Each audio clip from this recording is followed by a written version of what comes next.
যে প্রেম ভালোবাসার মধ্যে কোনো কলঙ্কের দাগ থাকে না, সেই প্রেম ভালোবাসাকে আদৌ কি ভালোবাসা বলে কিনা আমি জানি না। স্বয়ং রাধাকৃষ্ণও কিন্তু এই প্রেমের কলঙ্ক থেকে কিন্তু বাঁচতে পারেনি। কথাই আছে না, কলঙ্কিনী রাধা। আমাদের এই সমাজ কিন্তু প্রত্যেকবার একটা মেয়েকে কিন্তু কলঙ্কের দাগ দিয়েছে, সেটা এই যুগ হোক কিংবা সে যুগ হোক। আচ্ছা, ভালোবাসা মানে কি শুধু রূপ আর দেহের আকর্ষণ? একে অপরের প্রতি সম্মান, শ্রদ্ধা, বিশ্বাস, ভরসা এইগুলো নয় কেন? আজ আমি আমার সকল বন্ধুদেরকে জানাচ্ছি রাধে রাধে। আমি বৃষ্টি, আমার এই ছোট্ট সংসারে তোমাদেরকে অনেক অনেক ওয়েলকাম। হ্যাঁ গো, এখন আমি রেডি হচ্ছি। এই শিলিগুড়িতে যবের থেকে এসেছি তবের থেকে একটা কথা ভেবে রেখেছিলাম, আমি ইস্কন যাব। কেননা আমি ছোটোর থেকে কোনোদিন ইস্কন যাইনি। আমার এমন অনেক স্বপ্ন আছে যেগুলো না এখনো পর্যন্ত অসম্পূর্ণই রয়ে গেছে। আস্তে আস্তে তো এই 5 মাস হলো সব স্বপ্নগুলো যেন একে একে পূর্ণতা পাচ্ছে। আমি জানি চুল খুলে সিঁদুর পরলে কি হয়, বা চিরুন দিয়ে সিঁদুর পরলেই বা কি হয়, সেসব আমি কিচ্ছু জানি না। তবে হ্যাঁ, তোমরা যেহেতু অনেকেই বলেছো, সেই জন্য কিন্তু আমি এখন আর চুল খুলে সিঁদুর পরি না, চিরুন দিয়েও সিঁদুর পরি না। দেখে দেখো আমি রেডি হয়ে গেছি, আর আমি আর প্রীতম সেম কালারের মানে ম্যাচিং করে পরেছি। আর আমার এই শাড়িটা না বিশাল কিছু দাম না, ঠিক আছে? এই ব্লাউজটা সেই মনে আছে 200 টাকার ব্লাউজ, আর এই শাড়িটা খুব জোর হয়তো 600-700 টাকা দাম হবে। তো আমরা টোটোতে চেপে গেছি, আর স্যারের এত অফিসে ব্যস্ত দেখতেই পাচ্ছ। তো এইখানে ও তো অফিসের কাজ করছে এখনো পর্যন্ত। আর এই যে দেখো, এখানে আমি অর্ককে নিয়ে বসেছিলাম। হ্যাঁ, তোমরা অনেকেই বলবে অর্ককে কি ঠিকঠাক ধরেছি? হ্যাঁ গো, ঠিকঠাক ধরেছি। আমি না ওকে সবসময় পেছন দিক থেকে না হাত দিয়ে গার্ড করে রাখি, কেননা অটো হোক টোটো হোক একটু তো বেশি জার্কিং হোক, যদি বাই মিস্টেক ব্যালেন্স হারিয়ে পড়ে যায় সেই ভয়ে। আজ 5 মাস পর আমি ইস্কন এলাম, জানো কোন দিন থেকে সেই তাকে বলছি আর সে আমাকে বলছে। কিছু না কিছু বাধা পড়েই যাচ্ছে। যখন আমি এই ভেতরটাই ঢুকলাম না, বিশ্বাস করবে না, ভেতরটা না কেমন একটা যেন কেঁপে উঠলো। ভেতরের মনটা না কেমন একটা যেন হয়ে গেল। আমি জানি না কেন, যে কোনো জায়গায় আমার এরকমটা হয়, যে কোনো ঠাকুর যে কোনো জায়গায়। দেখো এখানে আমি বুকে হাত দিয়েছি ওই কারণেই যে আমার না ভেতরটা কেমন যেন করে উঠছিল, কারণ সবসময় চারিদিকে শুধু কৃষ্ণ নাম হচ্ছিল। আর সত্যি কথা বলতে জানো তো, এখানে না সকলের মুখে একটাই কথা, সেটা হচ্ছে হরে কৃষ্ণা। আর আমরা না এখানে ব্লগিং করার জন্য পুরোপুরি পারমিশন নিয়েছিলাম। তবে হ্যাঁ, কিছু কিছু জায়গায় জানো তো ভিডিও করা অ্যালাউ ছিল না, তো সেই জায়গায় আমরা করিনি। হ্যাঁ, পুরোপুরি ফাঁকা ছিল, করলেও কিছু অসুবিধা ছিল না, তবুও আমরা করিনি, কেননা যে জায়গায় যেটা নিয়ম সেটা না ভাঙাই উচিত। আর এইদিকে দেখো, এখানে কি সুন্দর একটা রথের মতো রয়েছে। এই জায়গায় ছবি তোলা যায় জানো, কিন্তু টাকা দিয়ে তুলতে হবে। আর এই হলো আমার পেছনে ইস্কন মন্দিরটা। হ্যাঁ, আমরা প্রথমে গিয়ে কিন্তু মন্দিরের ভেতর ঢুকিনি, আমরা চারিপাশটা শুধু ঘুরে দেখছিলাম। যে ঘুরতে ঘুরতে হঠাৎ করে আমাদের চোখে পড়লো এই জগন্নাথ মন্দিরটা, যেটা সত্যিই খুব সুন্দর। আর চারিপাশে শুধু মন্দিরই আছে, কোথাও জগন্নাথ মন্দির রয়েছে, কোথাও শিব ঠাকুরের মন্দির রয়েছে, চারিদিকেই যেন মন্দিরে মন্দির রয়েছে। আর চারিদিকটাতে দেখো, এখানে অর্ক তো মানে ছেড়ে দিয়েছে, ও তো মানে নিরিবিলিতে, মানে আমার এখানে জানো তো ওকে নিয়ে ভয়ও করছিল না যে এখানে যে হারিয়ে যাবে বা কিছু, একদমই কোনো রকম ভয় নেই। ওকে আমি ছেড়ে দিয়েছিলাম যে ও নিজের মতো ঘুরুক। তো আমরা এখন এসেছি ইস্কন মন্দির, ফার্স্ট টাইম কোনো ইস্কন মন্দিরে এলাম, তাই তো?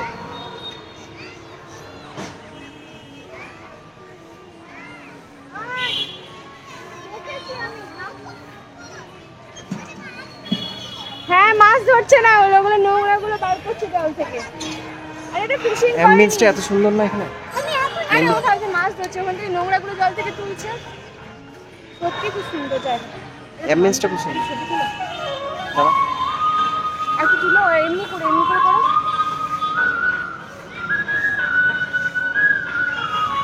এই কি বলি বল?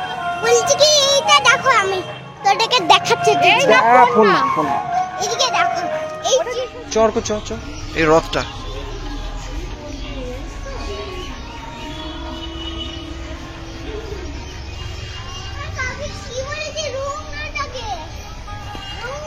কেমন লাগছে বৃষ্টি? এইসব জায়গায় এসে না শান্তি আছে, সত্যি শান্তি আছে। আমি লাইফে কোনোদিনও ইস্কন আসিনি, প্রথম আমার আসা ইস্কন। অর্পণও প্রথম। আসলে যেটা প্রীতম রথ বলে দেখালো, ওটা না ঠিক রথ না, মানে ওটা দিয়ে হয়তো ঘোরানোর কোনো একটা ব্যাপার ছিল। দেখলাম চাকা টাকা সবই রয়েছে।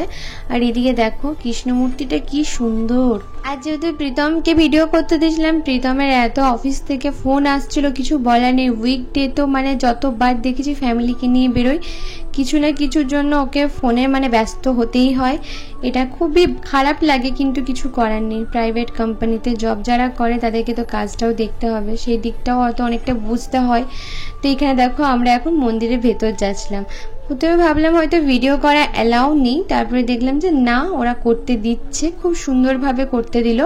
কিন্তু হ্যাঁ, কিছু কিছু জায়গায় বারণ, সেই জায়গাগুলো আমরা করিনি। আর এইটা দেখো আমরা পরিক্রমা করছিলাম, যেহেতু প্রীতমের হাতে ফোন ছিল, এগুলো প্রীতম করেছে। আমি কিন্তু পুরোপুরি ভেতরে গিয়ে না পুরোপুরি মগ্ন হয়ে গেছিলাম, কারণ ওখানে ঠাকুরের এত সুন্দর নাম হচ্ছিল না, তুমি প্রেমে পড়তে বাধ্য। বাড়ি থেকে বেরিয়েছিলাম ঠিক 5টার সময়, কিন্তু বাড়ি ফিরেছিলাম 9:30টার পর। তারপরে এখানে দেখো ঠাকুরের একটু দর্শন করে এখানে তিলক কেটে দিচ্ছিল, সেখানে তিলক লাগালাম। আর অর্ক না প্রচণ্ড পরিমাণে এই জায়গাটায় এসে শান্ত হয়ে গেছিল, যতটা দুষ্টুমি করে তার থেকে একটু কমই করছিল। তো তারপরে দেখো এখানে টিকিট কেটেছিলাম, কেননা এখানে না ওই একটা ডিজিটাল কিছু আছে, সেটা দেখতে যাব বলে। তো আমরা সিঁড়িতে উঠছিলাম, আর দেখো এখানে চারিদিকেই শুধু মূর্তি আর মূর্তি, সুন্দর কাজ করা। আমি হয়তো অত ভালো করে তোমাদেরকে এক্সপ্লেনও করতে পারছি না, কিন্তু শুধু তোমাদেরকে ক্যামেরা বন্দি করে দেখাচ্ছি জায়গাটা। সত্যি বলতে যারা এখনো শিলিগুড়িতে রয়েছে, এখনো ইস্কন যাওনি, একবার হলে ঘুরে এসো, এত মনটা ভালো হয়ে যাবে, কিছু বলার নেই। আমার তো বাড়ি আসতেই ইচ্ছা করছিল না। আর দেখো এখানে মন্দিরের চূড়াটা কি সুন্দর লাগছে, আর এখানে ছাদের উপর এসে সে এখানে উল্টো পাল্টা নাচ করছে, কোথায় ফোনে দেখেছে। তো এখানে জানো তো গান হচ্ছিল, কৃষ্ণ ভক্তি মানে কীর্তন হচ্ছিল। তো সেখানে আমি ওকে দেখাচ্ছিলাম যে ওইভাবে নাচ করতে নেই, রাধে রাধে এইভাবে করতে হয়, সেটাই দেখে কিন্তু সে তো ওর মতো করেই নাচ করবে। দেখো কী সব নাচ শিখেছে এখন। আমাদের এখানে অনেকক্ষণ টিকিট কেটে ওয়েট করতে ছিল, এখানে সবাই দেখতেই পাচ্ছ অনেকজনই ওয়েট করছে, কারণ এখানে একটা দল ঢুকেছে, তারপরে এবার আমরা ঢুকবো। এখানে দেখছিলাম সবাই নিজেদের মতো করে ভিডিও করছে, বাট এখানে ব্লগিং তো অ্যালাউ নেই, কিন্তু আমরা যেহেতু পারমিশন নিয়ে করছিলাম, তো ওনারা বললো কোনো ব্যাপার নেই, করতে পারে। তো কিছু কিছু জায়গায় যেগুলো বারণ ছিল, যেমন কি দেখো ওইদিকে খাবার জায়গায় বারণ ছিল, তারপরে একটা মলের ছোটো পাড়ে দোকানের মতো ছিল, মানে যেখানে তোমার সব রকম জিনিসপত্র পাওয়া যায়, সেই জায়গায় বারণ ছিল। তো ক্যামেরাটা অফ করতে বলেছিল, আমরা করে দিয়েছি। আর এখানে অর্ক দেখো কতগুলো করলো, আর আমরা কটা এখানে নিজেরাই তো স্ট্যান্ড নিয়ে যাইনি, তাই একটু টাইমার সেট করে না কটা না ছবি তুলছিলাম। আর এই চূড়াটা কি ভালো লাগছে, আর জানো এই জানলার দিক দিয়েও না আরতি, তারপরে নাম টাম সব দেখা যাচ্ছিল। এখন আমরা চলে এসেছি একদম উপরের ছাদে, কেননা অনেকটা টাইম লাগছিল সেই কারণে। তো এই উপরের ছাদ থেকে এত সুন্দর হাওয়া দিচ্ছিল, সে কি বলবো। জানো তো অনেক দিন আগে আমি ভেবেছিলাম, মানে অনেক দিন না অনেক মাস আগে ভেবেছিলাম আমি দীক্ষা নিয়ে নেবো, দীক্ষা নিয়ে কিন্তু এখানেই থাকবো। তারপর তো আমি নতুন সংসার জীবনে পা দিয়ে দিলাম, তারপরে আর এগুলো হয়ে ওঠা হলো না। এখন আমি যখন প্রীতমকে জিজ্ঞেস করছি যে চলো দীক্ষা টিক্ষা নিয়ে নেবো, সে বলছে সবই পারবো, অসুবিধা নেই, কিন্তু হ্যাঁ এখন একটু চিকেন মাটনটা ছাড়তে একটু কষ্ট আছে। তাহলে আর কি বলবো বলো। তারপরে দেখো এখানে আমরা ঢুকে গেছিলাম ঘরটায়, স্বয়ং বিষ্ণুর যে কতগুলো মানে কৃষ্ণর যে কতগুলো অবতার আছে প্রথমেই আছে। তারপরে এখানে আমাদেরকে দেখানো হচ্ছিল মানুষ জন্মের পর আমাদের কি করা উচিত কি করা উচিত না, অনেক কিছু নিয়েই বলছিল, যেগুলো একদম মনোযোগ দিয়ে আমরা শুনেছি। আর এখানে ওই তো প্রীতম যতটুকু ভিডিও করেছে। তারপরে কৃষ্ণর অবতার, এখানে কোথার থেকে কিসের উৎপত্তি হলো, স্বয়ং ব্রহ্মা কোথার থেকে হলো, A to Z সব কিছুই বলছিল। কোন মানুষ কি করলে তার কি পাপের সাজা পেতে পারে, সব কিছু নিয়ে এখানে করেছিল।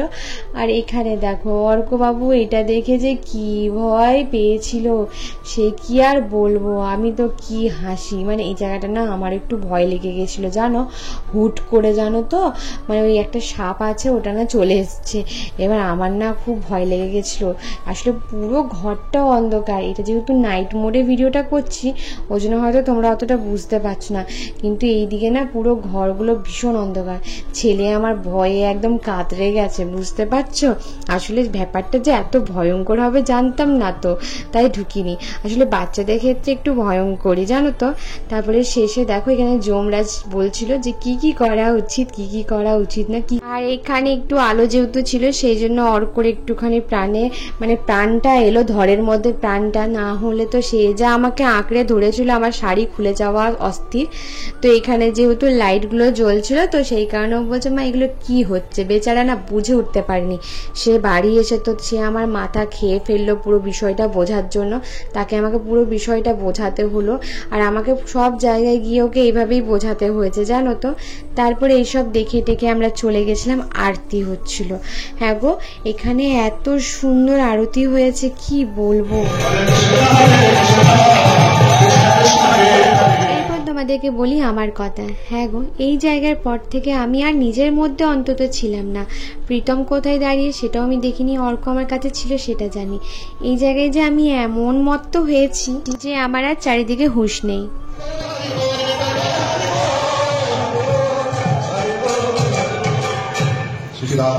সত্যি গো, আমি কীর্তন তো অনেক শুনেছি, কিন্তু আমি এই রকম মগ্ন আমি কোনো কীর্তনে হইনি। তুমি বাধ্য হবে এরকম মনোযোগ দিয়ে শুনতে, আর তোমার অটোমেটিকলি হাত উঠে যাবে, এমনকি তোমার শরীরও দুলবে, এইটুকু আমি তোমাদেরকে বলতে পারি। তারপর আরতির যে উষ্ণটা হয় সেটা প্রীতম আর অর্কর মাথায় ভালো করে আমি ঠেকিয়ে দিলাম, কেননা ওরা ভালো থাকলেই তো আমি ভালো থাকবো, সেই কারণে। তারপর অনেকক্ষণ কিন্তু আমরা এই জায়গাটায় ছিলাম, কেননা এই জায়গাটায় পরিক্রমা হয়েছিল কীর্তন করতে করতে, তারপরে আবার নাম কীর্তন হয়েছিল।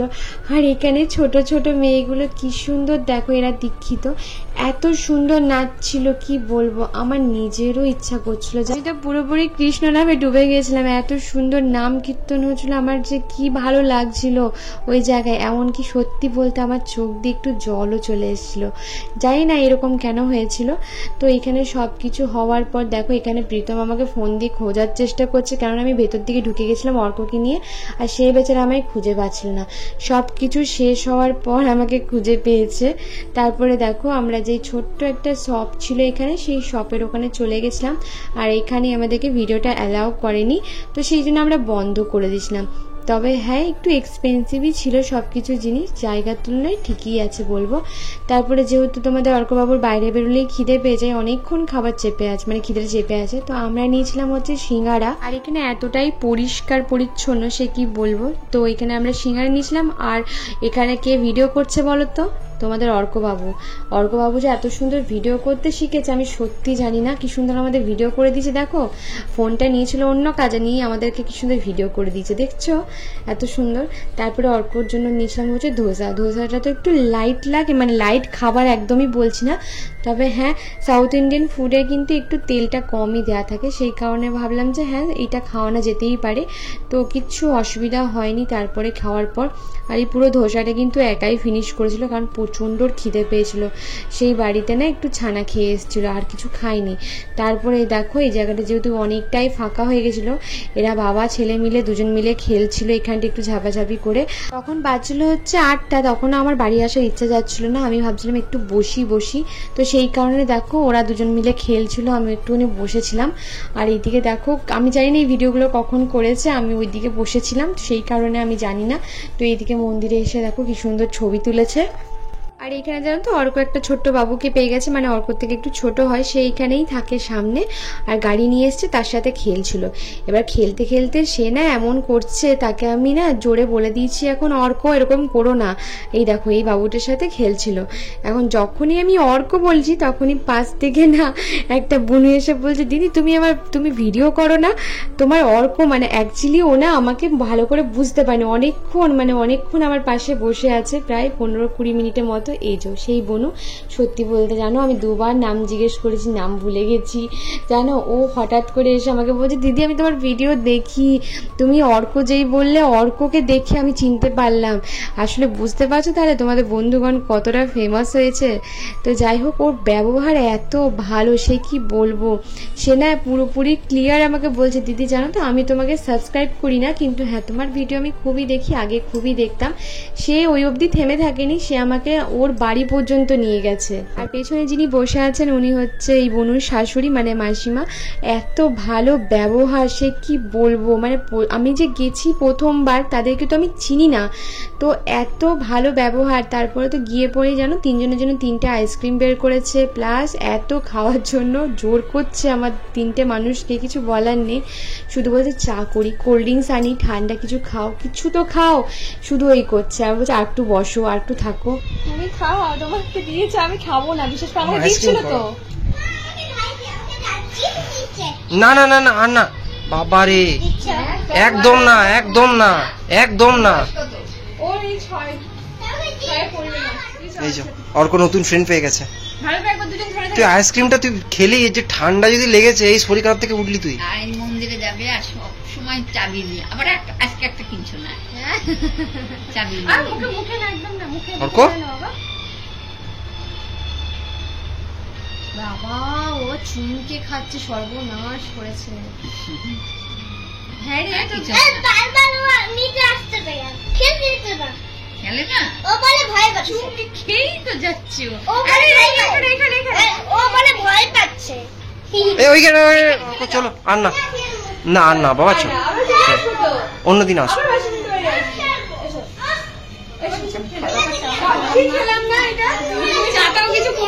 না না কোনো ব্যাপার না। সকালে খেতে হয় বলে খাওয়া হয়, ফ্রেন্ডকে বার করে আবার মুখে দিচ্ছে কেন তুমি? তখন আসবো তখন দেখা হবে, অবশ্যই আসলে এখানে আসলে আসবা। হ্যাঁ হ্যাঁ দেখে নিলাম তো বাবা, চলো এসো। চলো অর্ক চলো।